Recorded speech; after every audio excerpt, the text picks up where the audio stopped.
네, 네킬러 구글TV 웨비나 9월 17일 목요일 오후 3시 구글 드라이브 보안 관리 요령 편에 대해서 진행을 시작하도록 하겠습니다. 저는 네킬러의 매니저 김상인이고요. 제 이메일 주소는 여기에 나와 있습니다. 아래 사인킴 네킬러닷컴 메일 주소가 나와 있고요. 이쪽으로 안녕하세요. 반갑습니다. 네, 이쪽으로 오늘 웨비나 관련해서 문의하실 내용이나 아니면 구글 관련하여 어떤 내용이든 좋습니다. 문의해 주실 내용 있으면 이쪽 이메일로 보내주시면 감사하겠습니다. 일단 이렇게 바쁜 시간 쪼개시면서 참가해 주셔서 감사드리고요. 그만큼 또 알찬 내용으로 보답해 드리도록 하겠습니다. 지난 화요일이었죠. 화요일에 구글 드라이브가 아닌 구글 앱스 전반의 보안 관리 요령에 대해서 말씀을 드렸는데요. 안녕하세요. 네, 2단계 보안 인증을 활용하는 팁이라든지 아니면은 앱별 정책을 설정하면서 수준별로, 단계별로 이렇게 보안 관리를 하는 부분에 대해서 설명을 드렸는데요. 오늘은 그런 시리즈, 어떤 두 번째 편이라고 할 수 있습니다. 그 많은 구글 앱스 컴포넌트 중에도 구글 드라이브 쪽에서는 주로 파일이나 문서들이 왔다 갔다 하게 되죠. 그렇기 때문에 이메일과 함께 보안을 가장 신경 써야 될 양대산맥이라고 할 수 있는데요. 오늘은 구글 드라이브의 보안 관리 요령에 대해서 집중적으로 설명하도록 하겠습니다. 네, 구글 드라이브라는 게 사실 공유를 중심으로 돌아가게 되죠. 여기도 나와 있는데 공유를 중심으로 다른 사람을 문서에 초대하고 공동 문서 작업을 하고 이런 방식으로 하기 때문에 기존의 어떤 업로드, 다운로드 기반의 문서 작업과는 많이 다릅니다. 그러다 보니까 실제로 내가 공유하지 말았어야 될 사람에게 공유를 했거나 이미 공유되어 있는 폴더에 파일을 잘못 넣으면서 잘못된 사람에게 문서가 전달되는 그런 사고, 그게 만약에 외부로 나간다면 특히 보안 사고로 이어질 수 있겠죠. 그런 사소한 보안에 대한 고민부터 여기 누군가가 임의로 외부 사용자와 파일을 공유하지 않을까? 이게 제가 첫 번째 말씀드렸던 부분이죠. 그리고 중요 내용이 변동될 수도 있지 않을까? 이런 가벼운 고민도 있고요, 물론. 그렇지만 이제 관리자 측면에서는 부서별로 드라이브 공유를 이렇게 내외부 단위로 제어할 수는 없을까? 그런 고민이 있으실 거예요. 그리고 각 개인의 구글 드라이브에 저장된 파일이나 문서를 중앙화할 수는 없을까? 중앙화할 수 있는 방법에 대해서도 고민이 있으실 것 같고요. 이 고민은 역시 네킬러가 공급하는 제품인 콜러베이트와도 관계가 있는 부분입니다. 콜러베이트를 문의 주시는 분들 중에 많은 분들이 이 부분을 굉장히 좀 많이 생각을 하세요. 전자결제와 함께 한 가지 강한 기능으로 생각을 해주시는데요. 일단 결제가 되는 순간에 모든 문서가 중앙에 있는 문서 관리자에게 모이기 때문에 굉장히 이런 중앙화에 대한 고민이 있으신 분들에게는 최적의 어떤 솔루션이라고 할 수 있습니다. 이 부분에 대해서 뒤에 자세히 설명드릴 거고요. 마지막으로 드라이브 감사 로그라고 해서 관리자가 전 임직원들의 문서 조회 현황이나 작성, 미리 보기, 인쇄, 업데이트, 다운로드 기록까지 실시간으로 감사 노트 형식으로 확인을 하는 옵션이 있습니다. 이 부분에 대해서도 차례로 설명드리겠습니다. 총 약 15분 정도, 10분에서 15분 정도 짧게 설명을 드릴 거고요. 내용 자체가 그렇게 길지가 않습니다. 네, 그러면 우선 첫 번째 부서별 드라이브 공유 제한 기능부터 말씀드릴게요.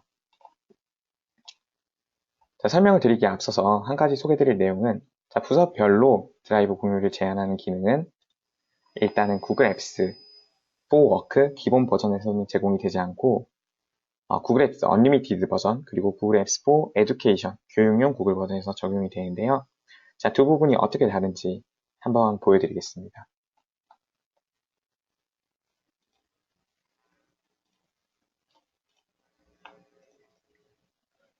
지금 일반 구글 앱스 4 워크를 사용하는 계정입니다. 테스트 계정이고요.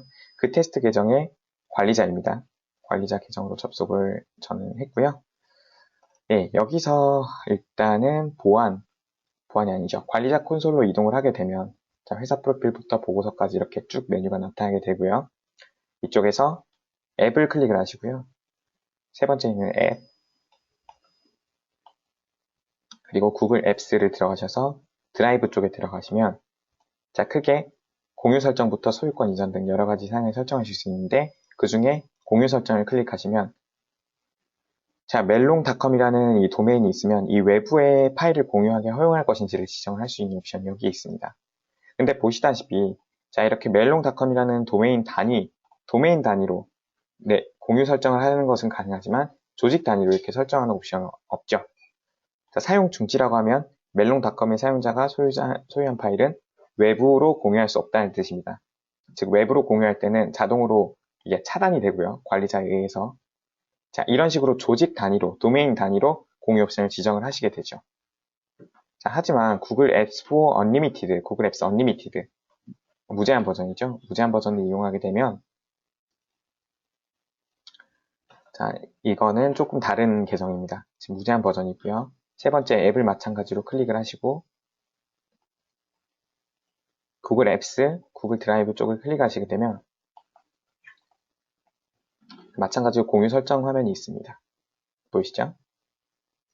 자, 차이가 보이시나요? 이게 처음 보여드렸던 구글 앱스 for 워크 일반 버전, 그리고 이게 언리미티드 버전입니다.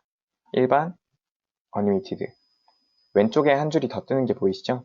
조직별로 설정할 수 있는 옵션이 생기게 됩니다.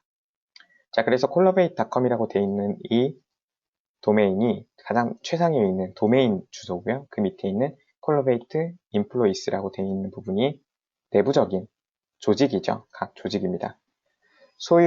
사용자, 구글 앱스 관리자 콘솔 사용자에서 조직도 트리를 만들 수가 있는데 그 트리에 구성되어 있는 조직이 여기 그대로 나타나게 되고 자, 콜라베이트나 인턴 인플루이스를 이렇게 클릭하시게 되면은 이 조직 단위로 자, 보이시죠? 콜라베이트라는 이 팀이 소유한 파일을 외부에서 공유할 수 없습니다. 아니면 인플루이스라는 이 그룹에서 자, 그룹별로 이렇게 설정이 가능하세요. 그러니까 에디션의 차이라고 할 수 있겠죠.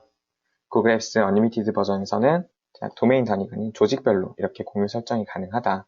그리고 공유 설정뿐만 아니라 링크 공유의 기본값이라든지 그리고 소유권 이전 이런 부분은 일단 왼쪽이 없어지게 되죠. 일단 공유 설정 부분에 있어서 강력한 조직별 설정이 지원된다는 점이 장점으로 꼽히고 있습니다. 2015년 이번 올연도 3월부터 지원이 되기 시작한 기능이고요. 이 서비스 때문에 이제 언리미티드를 고려하게 되신 분들도 많습니다. 지금 참가해주신 고객분들 중에 언리미티드를 사용하고 계신 분도 지금 제가 있는 걸로 알고 있습니다. 자, 언리미티드를 사용하고 계시다면 이런 옵션도 있으니 자, 부서별로 공유 설정을 다르게 지정해야 되는 그런 상황이실 때는 자, 앱에서 구글 앱스, 구글 드라이브에 대한 설정, 공유 설정 부분으로 들어오셔서 자, 이렇게 조직별로 따로 공유 설정을 할 수 있습니다.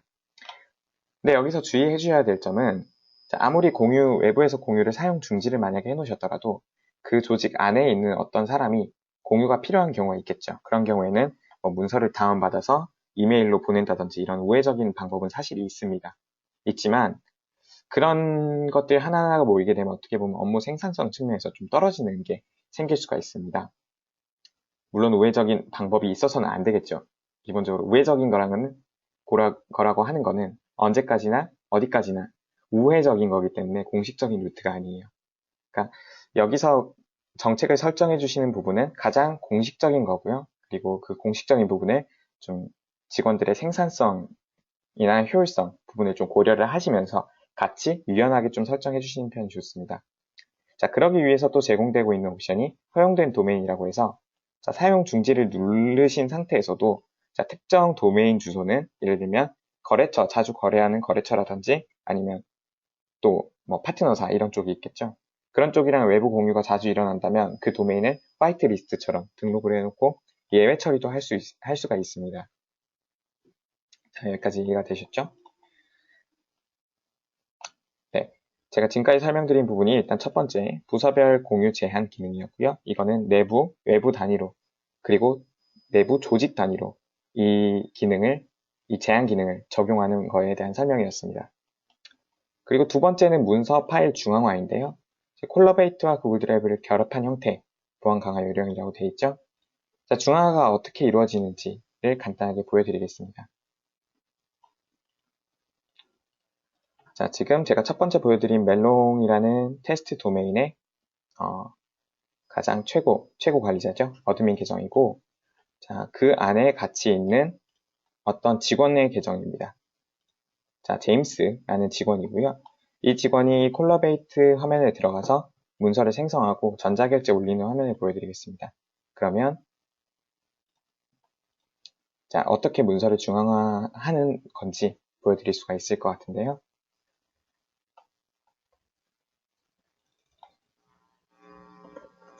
자, 웨비나 테스트라는 이런 제목을 입력을 하고요. 여기서 이 문서를 누군가에게, 임직원에게 상신하는 모습을 보여드릴 겁니다.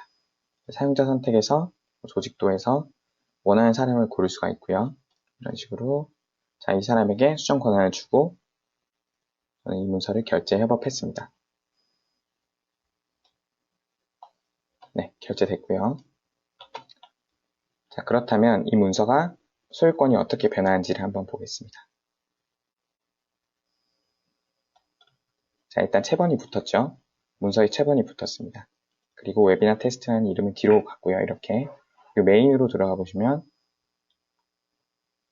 자, 이 문서에 자, 웨비나 테스트라는 이 문서 여기 보이시죠? 자, 이 문서가 소유자가 스미스 존으로 변경되어 있는 걸 보실 수 있습니다.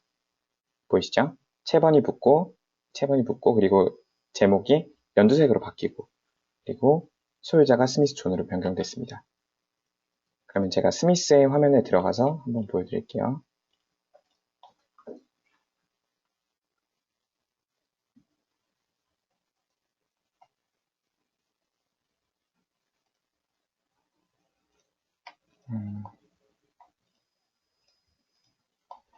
일단 스미스라는 사람에게 문서 결제를 올린 게 아니기 때문에 일단 결제는 다른 사람에게 간 상황입니다. 이 문서의 소유자가 됐죠. 그렇기 때문에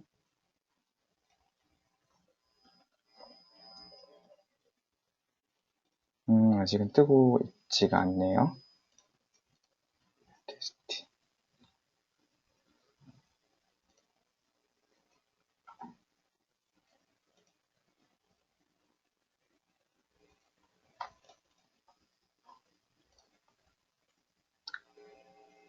자, 원래는 이게 제임스라는 사람이 다른 데모 7이라는 다른 임직원에게 문서를 결제 상신했고요.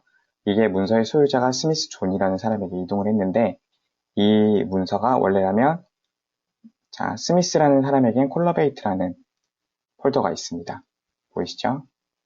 자, 콜러베이트라는 이 폴더에 자, 문서가 들어오게 되는데 모든 결제 문서가 이쪽으로 들어오게 됩니다. 자, 지금은 이게 테스트 계정이라서 제가 확인을 안 해봤는데 테스트 계정이라서 좀 일부 기능이 뭐 설정에 따라서 원활하게 진행이 되지 않는 부분이 있습니다. 그것 때문인 것 같고요. 원래는 이 콜러베이트라는 폴더의 문서가 중앙화돼서 들어오게 됩니다. 소유자가 모두 자, 스미스 존이라는 사람의 소유자가 나의, 즉 문서 관리자의 소유 문서로 이렇게 다 들어오게 되죠. 자, 채번이 이렇게 붙게 되고요. 채번이 붙어서 이렇게 모두 한 곳에 차곡차곡 쌓이는 형태로 문서 중앙화가 이루어지게 됩니다. 자, 이런 형태로 문서를 관리하게 되시면 자, 비록 모든 결제 문서가, 모든 생성 문서가 중앙화되는 것은 아니지만 그중 가장 중요하다고 판단이 되는 결제라는 액션을 도입을 해서 자, 결제가 되는 순간 문서가 중앙화될 수 있도록 그렇게 지원하는 것이 가능해집니다.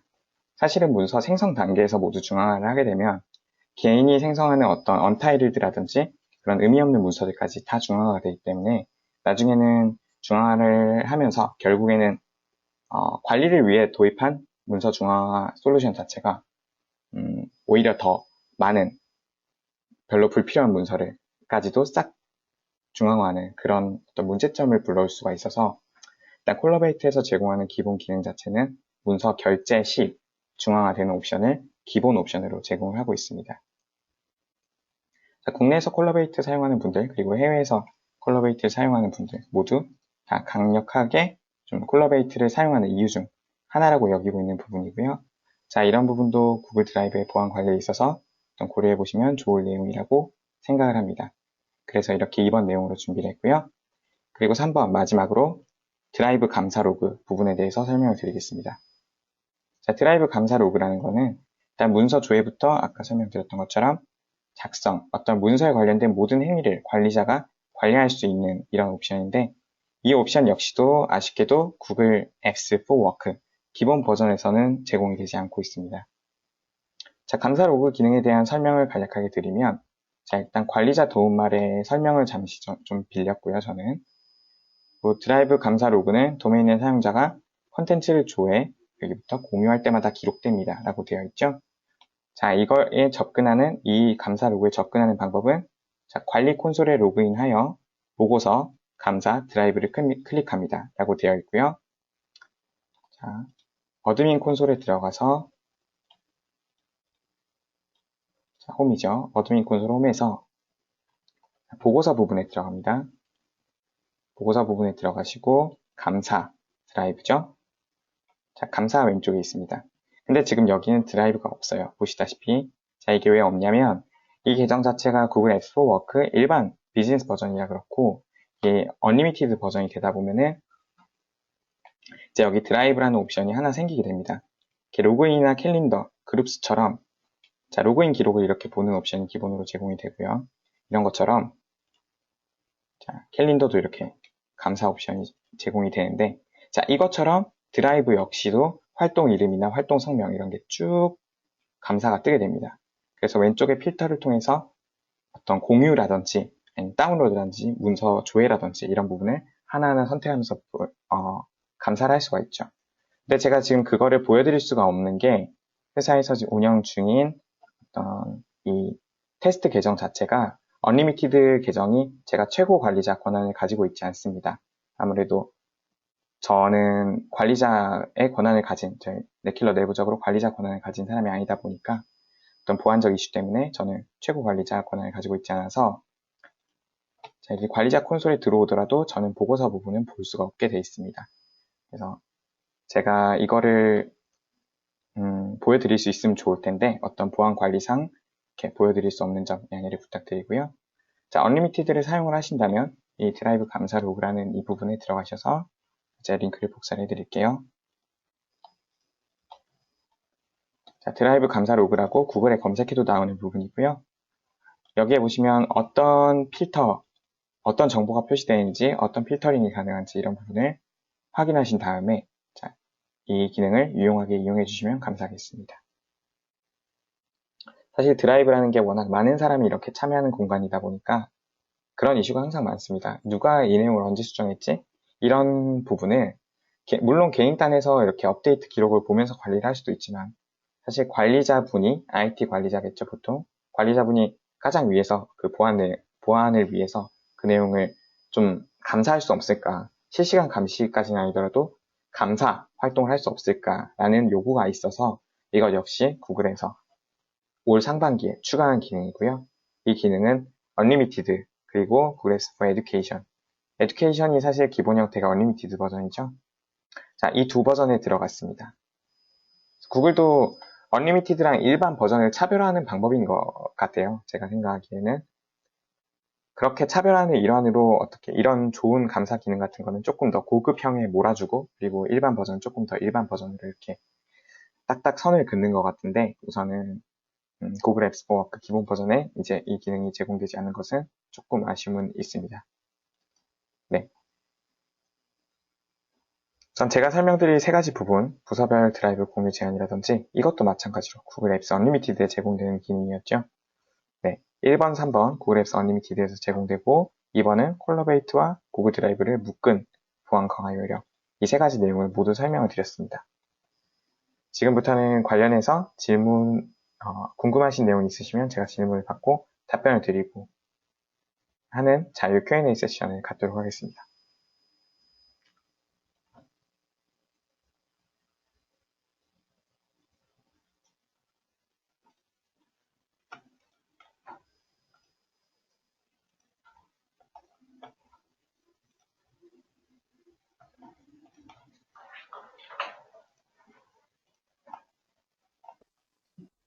그리고 다음 주 목요일에 예정되어 있는 9월 24일 웨비나에서는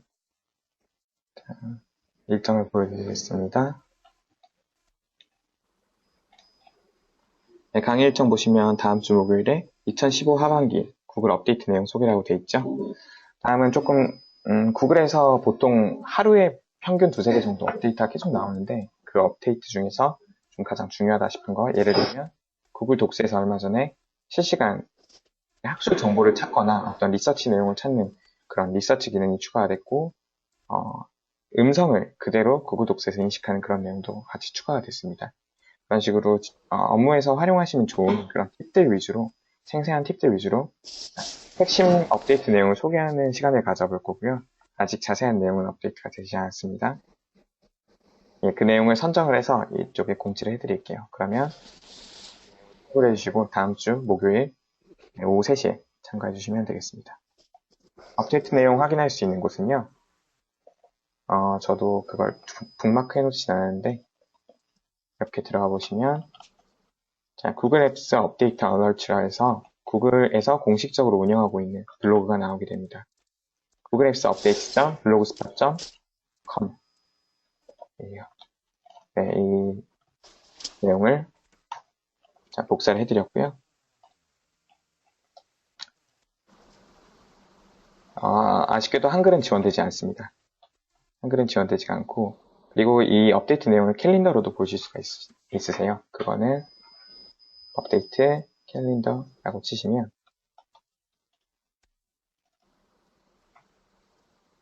자, What's New 구글 앱스라고 해서 어떤 속도로 어떤 기능이 언제 릴리즈가 될지 이것도 달력으로 보실 수가 있습니다.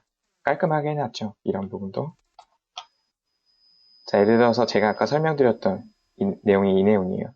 Do your best work with Google Docs라고 해서 보이스 타이핑 내용 있죠. 자, 이런 내용이 언제 릴리즈가 됐고 누구에게 어떤 스케줄에 따라 적용될 수 있을지 자, 이 달력을 통해서 확인이 가능합니다. 네. URL 접속 복사를 해드렸고요.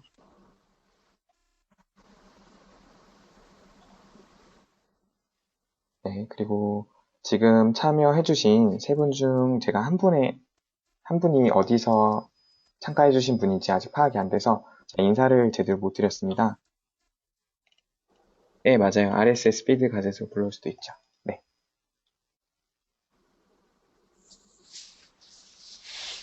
정보 간략하게 말씀해 주시면 감사하겠습니다. 제가 이메일로 또 업데이트 내용이 있으면 보내드리고 또 계속 인사를 드릴 수 있도록 좀 곤란하시면은 괜찮고요. 네. 저 좀 친근하게 이렇게 인사도 드리고 하고 싶어서 말씀을 드렸습니다. 세 분 중 두 분은 항상 자주 참여해 주시는 고객분이시고요. 한 분이 아직 확인이 안 돼서 말씀드렸습니다.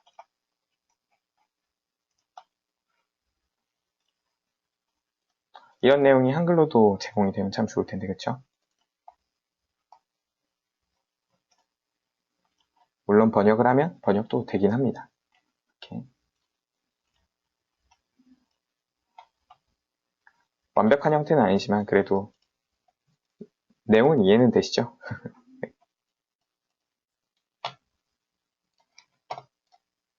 개인적으로 참여해 주셨군요. 예, 감사합니다. 네, 오늘 별도로 또 문의 내용이 없으시면 저는 약 1분 뒤에 웨비나를 종료하고 그리고 다음 주 웨비나 통해서 더 많은 내용과 함께 찾아뵙도록 하겠습니다. 곧 추석이죠. 9월 26일부터 추석 연휴가 시작이 되는데 많이 바쁘실 거라 생각이 듭니다. 바쁘신 와중에도 이렇게 시간을 내주셔서 참가해 주셔서 진심으로 감사드리고요. 그리고 오늘 녹화한 내용은 또 녹화본으로 유튜브에 올려서 링크를 또 제공해 드리도록 하겠습니다.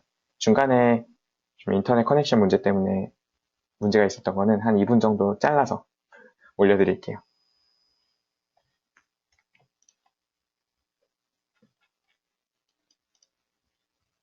네, 감사합니다. 수고하셨습니다. 네, 웨비나 종료하겠습니다.